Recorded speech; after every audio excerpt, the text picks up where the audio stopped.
ఏంటొదినా నువ్వు అందరినీ పిలిచి ఇలా హడావుడి చేస్తావేంటి? కీర్తికి థైరాయిడ్ పాజిటివ్ అని వస్తే అది ప్రెగ్నెన్సీ అని అందరితోనూ చెప్తావేంటి? ఏయ్,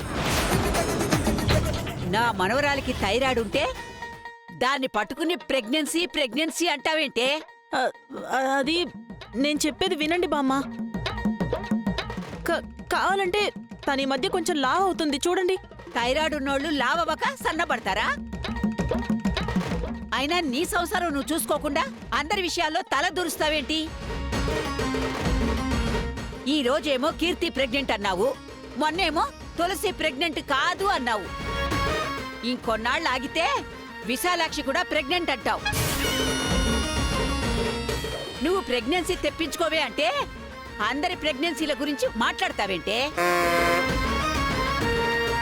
ఇదిగో చూడు, ఇంకొకసారి ఇలాంటి పిచ్చి పిచ్చి వేషాలు వేశావంటే ఏం చేస్తానో నాకే తెలీదు. ఒరే మహేష్, ఇంకోసారి ఇది ఇలాంటి పిచ్చి వేషాలు వేయకుండా బుద్ధి చెప్పు. దీనికి బుద్ధి వచ్చేలాగా చెప్పు. ఛీ! నీలిమా, ఎంతమంది తిట్టినా బుద్ధి రాదా? ఎన్నిసార్లు పదే పదే తిట్టించుకుంటావు? అయినా బామ్మే ఉంటుంది, ఏదో ప్రెగ్నెన్సీ మ్యాటర్ అంటుంది కదా. పద, నువ్వు ముందు పద. రా, రమ్మంటుంటే రా.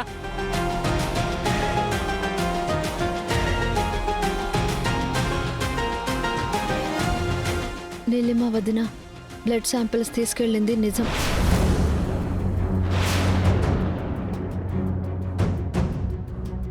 మరి ఆ రిపోర్ట్ ఏంటి వేరుగా వచ్చింది? ఆ రిపోర్ట్స్ నేనే మార్చానత్తయ్య. థ్యాంక్ యూ తులసి.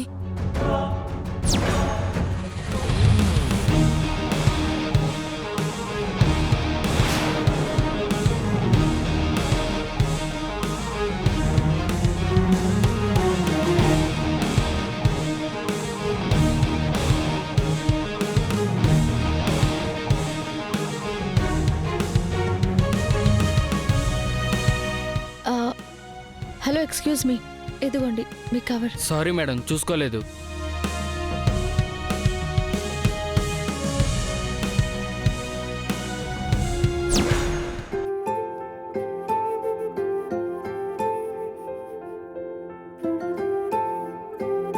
తులసి,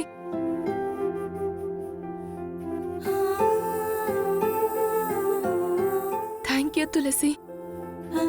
నువ్వు నన్ను మళ్ళీ కాపాడావు.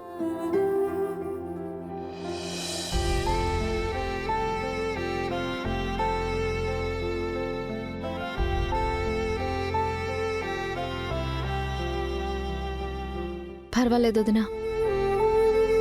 నీలిమ వదిన ప్లాన్ మనకు తెలిసింది కాబట్టి మనం ఏదో ఒక విధంగా మేనేజ్ చేయగలిగాం. అవునమ్మా, తల్లి బిడ్డని కాపాడుకున్నట్టు నువ్వు ఈ తల్లి బిడ్డల్ని కాపాడుకుంటూ వస్తున్నావు. నీ రుణం ఎలా తీర్చుకోవాలో తెలియట్లేదమ్మా. అత్తయ్య, ఏంటత్తయ్య మాటలు?